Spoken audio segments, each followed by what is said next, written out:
ए म्हाताऱ्या, लवकर गाडीतून खाली उतर, नाहीतर तुला तुझ्या सामानासकट खाली फेकून देईन. माला तिचे सासरे लक्ष्मणजी यांच्यावर रागाने ओरडली आणि म्हणाली. लक्ष्मणजी वृद्धाश्रमात राहत होते. आपल्या मुलाची आणि सुनेची ही वागणूक त्यांना आठवत होती आणि ते भूतकाळात हरवले होते. पप्पा, काका तुम्हाला खूप दिवसांपासून मिस करत आहेत. तुमचे सामान बांधा, म्हणजे उद्या मी तुम्हाला तिथे सोडू शकेन. राकेश आपले वडील लक्ष्मणजींना म्हणाले. लक्ष्मणजी आपला भाऊ सुखदेवचे नाव ऐकून खुश झाले आणि म्हणाले, बेटा, मलाही त्याला खूप दिवसांपासून भेटायचे होते. पण त्याचे घर दुसऱ्या शहरात असल्याने मी फक्त त्याचाच विचार करत राहिलो. आम्हा भावांमध्ये गेलेले सर्व कडू वैर मी फार पूर्वीपासून विसरलो आहे. मी दिवसभर विचार करायचो की मी एकटाच त्याला मिस करतोय, किंवा तो सुद्धा मला मिस करत असेल. पण बघ, मला हाक मारण्याऐवजी तो तुम्हाला फोन करून कॉल करतोय. याआधीही मी त्याला अनेकदा फोन केला होता, पण त्याने उत्तर दिले नाही. त्याने माझा फोन उचलला नाही. मग मी पण थकलो आणि फोन करणं बंद केलं. मला नाही तर तुझ्याकडे बोलून त्याने सर्व तक्रारी खोडून काढल्या. हा विचार करून मला आनंद होतो. बरं बेटा, तू मला सोडायला येत आहेस हे बरं झालं. नाहीतर खूप दिवस झाले आम्ही दोघे भाऊ भेटून. असे म्हणत लक्ष्मणजी आपल्या खोलीत गेले आणि दुसऱ्या दिवशी सकाळी भावाच्या घरी जाण्यासाठी कपडे बांधू लागले. राकेश रूममध्ये जाताच राकेशची पत्नी माला आली आणि पती राकेशला म्हणाली, यावेळी कोणतीही चूक होऊ नये. मागच्या वेळीही आम्ही हे काम करण्याचा विचार केला होता, पण तुमच्या एका चुकीमुळे हे काम होऊ शकले नाही. राकेश म्हणाला, माला, तू पण माझ्याबरोबर उद्या ये आणि तुझ्या डोळ्यांनी बघ. यावेळी मी कोणतीही चूक करणार नाही. दुसऱ्या दिवशी सकाळी राकेश आणि माला निघायला तयार होते. पण लक्ष्मणजी म्हणाले, सुनबाई, मी दिवाळीला घातलेला कुर्ता पायजमा मला सापडत नाही. तू पाहिलास का? मालाने तिच्या मुलगा प्रियांशच्या खोलीत जाऊन कपाट उघडले आणि मनात म्हणाली की म्हाताऱ्याला अजिबात आराम नाही. तो येथून गेल्यास त्रास टळेल. मग त्याचा पांढरा कुर्ता पायजमा बाहेर काढला. लक्ष्मणजींनी आनंदाने कपडे घातले. मग त्यांना त्याचा टूथब्रश आठवला. राकेशने लगेच त्यांना टूथब्रश दिला आणि म्हणाला, बाबा, लवकर करा. लक्ष्मणजी म्हणाले, हो बेटा, पुरे झाले. आणि मग त्यांच्या खोलीत जाऊन त्यांच्या पत्नीचा फोटो आणला आणि त्यांनी तो फोटो स्वतःजवळ घेतला आणि सामानासह ठेवला. काही वेळाने राकेश आणि माला लक्ष्मणजी सोबत कारमधून निघून जातात. तो आपली गाडी एका मोठ्या वृद्धाश्रमासमोर थांबवतो आणि म्हणतो, बाबा चला खाली उतरा, इथे तुमची जागा आहे. बेटा, तुम्ही दोघांनी मला इथे कुठे आणले आहे? तुला माहित आहे हा वृद्धाश्रम आहे. तू म्हणत होतास काका मला खूप दिवसांपासून मिस करत आहेत, म्हणूनच तू मला माझ्या भावाच्या घरी काही दिवस सोडणार आहेस. मग तू इथे गाडी का थांबवलीस? वृद्धाश्रम पाहून लक्ष्मणजींनी त्यांचा मुलगा राकेश याला विचारले. राजीव म्हणाला, मी तुम्हाला वृद्धाश्रमात सोडायला आलो आहे. तुमचा एकही भाऊ तुमची आठवण करत नाही. पण तुम्हाला माझ्यासोबत वृद्धाश्रमात जायचे आहे असे मी काल सांगितले असते तर कदाचित तुम्ही यायला तयार झाला नसता. म्हणून तुम्हाला न सांगता हे पाऊल उचलावे लागले. गाडीत पुढच्या सीटवर राकेशच्या शेजारी बसलेली राकेशची बायको मला म्हणाली, पप्पा, वेळ वाया घालवू नका आणि पटकन गाडीतून बाहेर पडा. तुम्हाला सोडून पार्टीत जावं लागेल. आमचे मित्र आमची वाट पाहत असतील. तुम्ही आधीच आमचा बराच वेळ वाया घालवला आहे. आधी तुम्हाला तुमचे कपडे सापडले नाहीत. मग निघताना तुम्हाला तुमचा टूथब्रश आणि आईचा फोटो आठवला. प्रत्येक वस्तू लक्षात ठेवण्यास आणि घेण्यास आपण आधीच खूप विलंब केला आहे. गाडीत बसून लक्ष्मणजींनी विनवणी केली आणि म्हणाले की तुम्ही लोक माझ्याशी चांगले करत नाही. माझ्या भावाचे नाव घेऊन मला वृद्धाश्रमात सोडणार आहात. राकेश, मी तुझ्यासाठी काय केले नाही? तुझ्या लहानपणी तू जे मागितले ते मी तुला दिले. तुझ्या भविष्यासाठी मी एक एक पैसा वाचवला आणि आज मलाच तू या वृद्धाश्रमात सोडायला आला आहेस. राकेश म्हणाला, बाबा, असो, तुम्ही माझ्यासाठी वेगळे काय केले आहे? मला शिकवणे आणि मोठे करणे हे प्रत्येक पालकाचे कर्तव्य आहे. या वयात हे तुमच्यासाठी योग्य आहे. काळजी करू नका. काही दिवसात तुमचे इथे खूप मित्र तयार होतील. मग तुम्हाला इथे आवडेल. तुमच्यासारख्या वृद्धांसाठी वृद्धाश्रम हे योग्य ठिकाण आहे. लक्ष्मणजी म्हणाले, बेटा मला मित्र नको आहेत. मला फक्त माझ्या मुलांसोबत राहायचे आहे. मला माझ्या घरी राहायचे आहे. मला घरी परत घेऊन जा बेटा. मला म्हणाली, पप्पा कोणते घर? आता ते तुमचे घर नाही समजले का? ते घर आमचे आहे. तुम्ही इथे आरामात राहा आणि आम्हाला तिथे आरामात राहू द्या. जेणेकरून आम्ही मित्रांना आमंत्रित करू आणि आमच्या घरी देखील पार्टी करू शकू. असो तुम्हाला या पार्ट्या वगैरे आवडत नाहीत. त्यामुळे तुमच्यासाठी हे योग्य ठिकाण आहे. राकेशने मालाशी सहमत दर्शवली आणि म्हणाला, हो पप्पा आतापासून बहुतेक पार्टी आमच्या घरीच होणार आहेत. आणि त्यात आम्हाला कोणताही अडथळा नको आहे. त्यामुळे तुम्ही इथेच थांबा हेच बरे. लक्ष्मणजी म्हणाले, आई वडील आपल्या मुलांना हे दिवस पाहण्यासाठी इतके वाढवतात का? राकेशने गाडीतून खाली उतरून मागचा ट्रंक उघडला आणि वडिलांचे सामान बाहेर काढून खाली फेकले आणि हात जोडून म्हणाला, तुम्ही आज जा म्हणजे आम्हीही इथून लवकर निघू. मला म्हणाली, हा म्हातारा अजून किती वेळ वाया घालवेल हे माहीत नाही. म्हाताऱ्या लवकर उत्तर दे नाही तर सामानासह गाडीतून खाली फेकून देईन. तिने सासऱ्यांचा मागून हात धरून जोरात वाकडा केला आणि त्यांना गाडीतून खाली फेकले. आपल्या मुलाचे आणि सुनेचे असे वागणे पाहून लक्ष्मणजी थक्क झाले आणि डोक्याला हात लावला आणि जोरजोरात रडू लागले. लक्ष्मणजींनी त्यांचे सामान उचलले आणि ओल्या डोळ्यांनी वृद्धाश्रमात गेले. आतून एक सहकारी आला आणि लक्ष्मणजींच्या हातातून वस्तू घेऊन गेला. लक्ष्मणजींचे अश्रू त्यांच्या सहकार्याला आवरता आले नाहीत. तो म्हणाला, बाबा रडू नका. तुमच्यासारखे हजारो आहेत इथे, ज्याला त्याच्याच घरातून त्याच्या मुलाने आणि सुनेने बेदखल केले आहे. हे वृद्धाश्रम एवढ्या वृद्धांचा भार उचलत असताना तुमचाही भार नक्कीच उचलेल. लक्ष्मणजींनी विचारले, बेटा तुझे नाव काय आणि किती वर्षांपासून तू इथे काम करतोस? सहकारी म्हणाला, माझे नाव राघव आहे आणि मी 5 वर्षांपासून येथे सर्वांची सेवा करत आहे. खरं सांगायचं तर इथल्या सगळ्यांना पाहून खूप वाईट वाटतं आणि मला असं वाटतं की कोणी स्वतःच्या आई वडिलांना वृद्धाश्रमात सोडून कसं जाऊ शकतं. तसे बाबा तुम्ही मला आपलेच समजा आणि काही गरज असेल तर मला फोन करा. राघवने लक्ष्मणजींना त्यांची खोली दाखवली आणि म्हणाले, बाबा तुम्ही आज जा, मी लगेच तुमच्यासाठी चहा घेऊन येतो.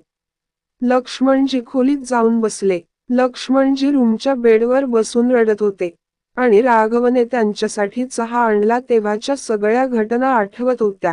त्याच्या डोळ्यातील अश्रू पाहून तो म्हणाला, बाबा तुम्हाला काय झाले की तुम्ही इथे पोहोचलात? लक्ष्मणजी म्हणाले, राघव माझ्या पत्नीचे निधन होऊन 2 वर्ष झाली आहेत. माझी पत्नी सावित्री हिच्या मृत्यूनंतर मी आजारी पडलो. मला 2 चपात्याही खायला दिल्या जात नव्हत्या. एके दिवशी मी माझ्या सुनेला म्हणालो, बेटा मला ही भाकरी आणि भाजी खायची नाही. शक्य असेल तर माझ्यासाठी वेगळी खिचडी किंवा पेज बनवून दे. मी असे म्हणताच सून माझ्यावर चिडली आणि म्हणाली की, तू नुसता बसून ऑर्डर देतोस, हे बनव कधी ते बनव, मी तुझी दासी आहे का?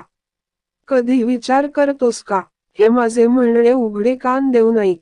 आता या जगात तुझी बायको नाही जी तुझ्या विनंत्या पूर्ण करेल आणि मला हे करायला भाग पाडले जाणार नाही. मुलगा राकेश त्या दिवशी मालाला म्हणाला, मला प्लीज खिचडी बनव. किती वेळ लागणार आहे खिचडी बनवायला? माला म्हणाली, राकेश तुझ्या बाबांसाठी खिचडी बनवायला मला शक्य होणार नाही. जे काही असेल ते खावे लागेल. आता तो म्हातारा झाला आहे आणि त्याची तब्येतही ठीक नाही. मी त्यांची कामे करणार नाही. तू त्याला वृद्धाश्रमात सोडावे हे ऐकताच मी घाबरलो. मी म्हणालो, सुनबाई आतापासून मी तुला काही सांगणार नाही, पण मला वृद्धाश्रमात पाठवण्याबद्दल बोलू नकोस. त्यानंतर माझ्या सुनेने मला जे काही खायला दिले ते मी गपचूप खात असे. माझे पोट मला साथ देईल की नाही, पण मी तिला काहीच बोलणार नाही. एके दिवशी राकेश मला पॉकेट मनीसाठी पैसे देत असताना मालाने राकेशच्या हातातून पैसे घेतले आणि म्हणाली, राकेश त्यांना पैसे देण्याची काय गरज आहे? तो दिवसभर घरीच असतो, टीव्ही बघतो आणि पोटभर खातो. त्यांना जेवणासाठीही सर्व काही मिळते. मग त्यांना हा पॉकेट मनी का दिला जात आहे? मी म्हणालो, बेटा, कधी मी माझ्या मित्रांसोबत फिरायला जातो, तर कधी रिक्षाने मंदिरात जावे लागते. आता या वयात मंदिरात जाण्याएवढे चालणे शक्य नाही. पण खिशात 2 पैसे असले तर रिक्षा पकडता येते, नाहीतर मित्रांसमोर लाज वाटते. मला म्हणाली, पप्पा, दूरच्या मंदिरात जाण्याची गरज नाही. फक्त आमच्या शेजारच्या मंदिरात जा, म्हणजे रिक्षाचे पैसे वाचतील. राकेश म्हणाला, पप्पा, मला बरोबर आहे. त्या दिवसापासून मला पॉकेट मनी मिळणे बंद झाले. मी फक्त माझं आयुष्य शांतपणे जगत होतो. आणि त्याच वेळी मी देवाकडे प्रार्थना करत होतो की मला लवकर तुमच्याकडे बोलवा. सावित्री माझ्या आधी का गेली माहीत नाही. मला तिचा खूप पाठिंबा होता. ती गेल्यानंतर मला खूप एकटं वाटायला लागलं. काही दिवसांनी राकेश आणि मला घरी आले आणि त्यांनी त्यांच्या मित्रांना बोलावून पार्ट्या करायला सुरुवात केली. त्यांनी माझी खोली बाहेरून बंद केली. मी त्या छोट्याशा खोलीत झोपायचो, पण एके दिवशी बाहेर पार्टी चालू होती आणि मला अस्वस्थ वाटू लागले. मला गुदमरायला सुरुवात झाली आणि मी दार ठोठावू लागलो. खूप वेळाने राकेश आणि मालाने दरवाजा उघडला आणि मला शिव्या देऊ लागले. आज तुमच्यामुळे आम्हाला आमची पार्टी लवकर संपवावी लागली आणि आमच्या मित्रांना असेच परत पाठवावे लागले. मला चिडली आणि म्हणाली, तू सगळा मूड खराब केला आहेस. आज त्या दोघांनीही माझी तब्येत विचारली नाही. मी थोडा वेळ धापा टाकत राहिलो, पण दोघांनी माझ्याकडे दुर्लक्ष केले.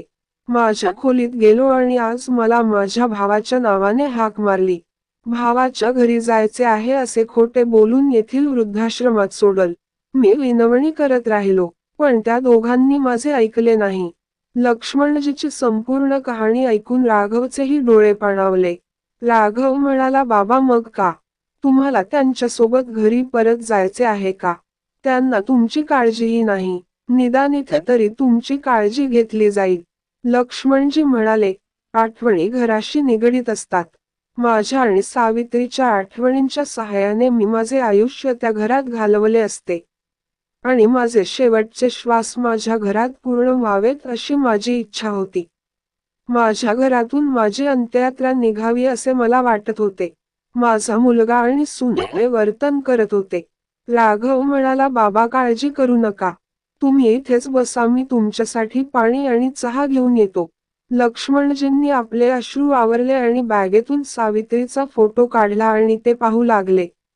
राघवने लक्ष्मणजीसाठी नाश्ताही आणला. लक्ष्मणजी हळूहळू वृद्धाश्रमात स्थायिक होऊ लागले, पण त्यांना घराची खूप आठवण आली. त्याच्या घराच्या आजूबाजूला राहणाऱ्या त्याच्या सर्व मित्रांना त्याची खूप आठवण येत होती. सकाळी सगळे जुने मित्र एकत्र पिकनिकला जायचे आणि संध्याकाळी सोसायटीच्या बाकावर बसून गप्पा मारायचे. घरातल्या मुलाची आणि सुनेची वागणूक खूप तिखट होती, पण निदान सावित्रीच्या आठवणी तरी त्या घरात हजर होत्या. त्या आठवणींच्या सहाय्याने एकटेपणात आयुष्य घालवले.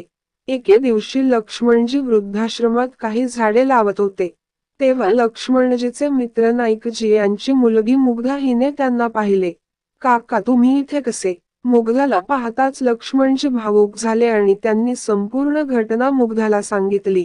मुग्धा पेशाने वकील होती. दुसऱ्याच दिवशी ही नोटीस राकेश यांच्या घरी पोहोचली. नोटीस पाहून राकेशच्या पायाखालची जमीनच सरकली.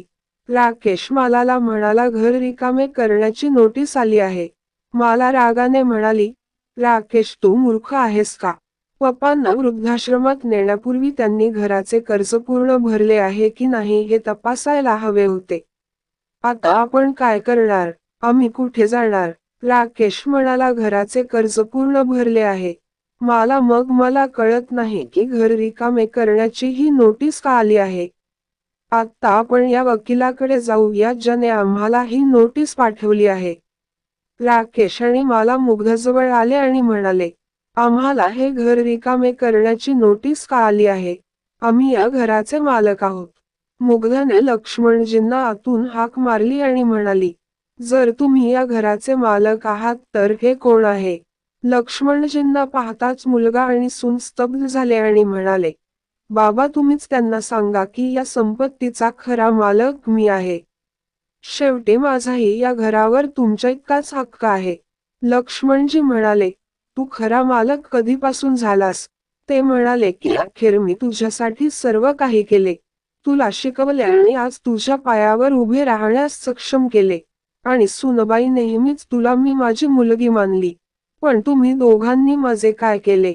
या वयात जेव्हा मला तुमची सर्वात जास्त गरज होती, तेव्हा तुम्ही मला वृद्धाश्रमात घेऊन गेलात. मुग्धा कायद्यानुसार म्हणाली, जर मुलांनी त्यांच्या आई वडिलांना घराबाहेर काढले तर त्यांचा त्यांच्या मालमत्तेवर कोणताही अधिकार नाही. राकेश आणि मला दोघेही लक्ष्मणजींची माफी मागू लागले आणि म्हणाले, पप्पा कृपया आमच्यासोबत राहा पण आम्हाला घराबाहेर काढू नका.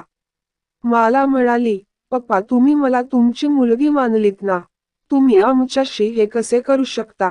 लक्ष्मणजी म्हणाले, तुम्ही दोघांनी तुमचं हे नाटक बंद करावं. ज्यात मुलं त्यांच्या वृद्ध आई वडिलांना घराबाहेर काढतात. अशा मुलांना कधीच माफ करता येत नाही. मुग्धाने लक्ष्मणजींना प्रोत्साहन दिले होते. त्यामुळे लक्ष्मणजी त्यांचा स्वाभिमान परत आला आणि ते म्हणाले, तुम्ही दोघे मला घरात काय ठेवणार? यापुढे मी तुम्हा दोघांना माझ्यासोबत ठेवणार नाही. मी तुम्हा दोघांना माझ्या मालमत्तेतून बेदखल करीन. आज खूप दिवसांनी लक्ष्मणजींचा गमावलेला स्वाभिमान परत आला होता.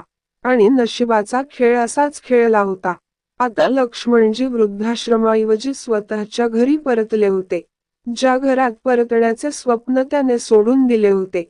मुग्धाचे आभार मानून ते आज स्वतःच्या घरी परतले होते. मित्रांनो, पालक आपल्या मुलांना शिकवण्यासाठी, लिहिण्यासाठी आणि त्यांना सक्षम माणूस बनवण्यासाठी आपला प्रत्येक पैसा खर्च करतात. पण तीच मुलं मोठी झाल्यावर आई वडिलांना वृद्धाश्रमात पाठवतात. त्यामुळे अशा मुलांपेक्षा मुली जन्माला घालणे चांगले. जी मुले आपल्या पालकांशी असे वागतात, त्या बदल्यात पालकांनी त्यांना त्यांच्या मालमत्तेतून बेदखल करावे. तुमचे मत काय आहे? खाली कमेंट करून आम्हाला कळवा. मित्रांनो, मला आशा आहे की तुम्हाला आपली कथा आवडली असेल. जर तुम्हाला कथा आवडली असेल तर व्हिडिओला लाईक करा. चॅनलवर नवीन असाल तर चॅनलला सबस्क्राईब करा. आणि हो नोटिफिकेशन बटन दाबा जेणेकरून तुम्हाला पुढील अपडेट्स आधी मिळतील.